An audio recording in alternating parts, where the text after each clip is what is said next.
দৰঙৰ চিপাঝাৰৰ মুছলিম ঘোপাত সদৌ অসম গৰিয়া পৰিষদৰ দৰং জিলা সমিতিৰ উদ্যোগত অনুষ্ঠিত হয় এক ৰাজহুৱা সভা। গৰিয়াত জাতীয় পৰিষদৰ দৰং জিলা সমিতিৰ সভাপতি ছামাদুল হকৰ সভাপতিত্বত অনুষ্ঠিত সভাত আৰু সম্পাদক ছামাদুল হকে গৰিয়া জনগোষ্ঠীৰ লোকগণনাৰ সুবিধা হোৱাকৈ অসমৰ প্ৰতিখন জিলাতে শাখা সমিতি গঠন হৈ থকা বুলি উল্লেখ কৰে। প্ৰায় 2 শতাধিক লোক উপস্থিত থকা সভাত ভালেকেইগৰাকী বিশিষ্ট ব্যক্তি উপস্থিত থাকি বক্তব্য আগবঢ়ায়। Bureau report Arunodoy Assam. সদৌ অসম গৰিয়া জাতীয় পৰিষদ দৰং জিলা সমিতিৰ উদ্যোগত আৰু চিপাঝাৰ আঞ্চলিক সমিতিৰ সহযোগত মুছলিম ঘোপা গাঁৱত শাখা কমিটি গঠনৰ উদ্দেশ্যে এখনি ৰাজহুৱা সভাৰ আহ্বান কৰিছিলে আৰু ইয়াত প্ৰায় 200ৰ ওপৰত মানুহ উপস্থিত আমি দেখিবলৈ পাই নথৈ আনন্দিত হৈছোঁ। আৰু আমি আগন্তুক দিনবোৰত যি আমাৰ কাৰ্যসূচীবোৰ আছে, আমি যে গৰিয়া চেঞ্চাছ কৰিব লাগে সেইবিলাক যাতে নিখুঁতভাৱে কৰি যাব পাৰোঁ, তাৰ কাৰণে এই প্ৰচেষ্টা আমাৰ অব্যাহত থাকিব। আমি প্ৰতিটো অঞ্চলত, প্ৰতিটো ঘৰে ঘৰে, প্ৰতিটো গাঁও, প্ৰতিটো চহৰ নগৰ সকলোতে আমি এই ব্যৱস্থাটো কৰি আমি আগবাঢ়ি যাম।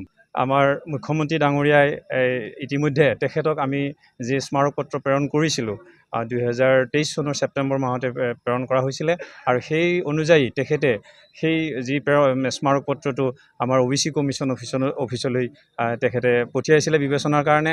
আৰু ইতিমধ্যে OBC কমিশ্যনৰ পৰা আমাৰ পৰিষদৰ নেতৃবৃন্দক তাত আহ্বান কৰি সেই প্ৰথম শুনানি সম্পন্ন কৰে আৰু 2-3টা শুনানিত আমাৰ গৰিয়াসকলক আমাৰ OBC মৰ্যাদা পোৱাৰ ব্যৱস্থা হ'ব বুলি আমি আশ্বাস দিছে।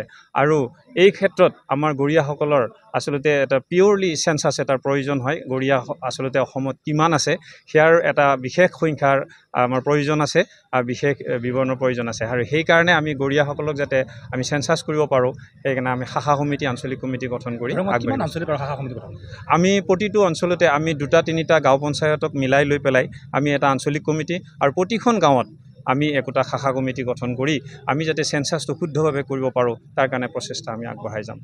হয়, আজি সদৌ অসম গৰিয়া জাতীয় পৰিষদৰ দৰং জিলা সমিতি আৰু সমিতি উদ্যোগত চিপাঝাৰ আঞ্চলিক সমিতিৰ সহযোগত এখন বৈঠক অনুষ্ঠিত হয় আৰু এই বৈঠকতে আমি প্ৰায় 200ৰো অধিক ৰাইজ উপস্থিত থাকে আৰু এই উপস্থিত ৰাইজৰ সৰ্বসন্মতি মৰ্মে আমি মুছলিম শাখা সমিতিখন আমি গঠন কৰাৰ দিশে আমি আগবাঢ়োঁ। আৰু আজিৰ এই সভাত উপস্থিত ৰাইজৰ সহায় সহযোগিতা এই সময়ৰ পৰা আমি দৃঢ় বিশ্বাসী আমাৰ আগন্তুক যি গৰিয়াসকলৰ জনগণনা আৰম্ভ হোৱাৰ দিশে আগবাঢ়ি আছে, এই ক্ষেত্ৰত আমি এক সফল ৰূপত আমি আগবাঢ়ি যাব পাৰিম।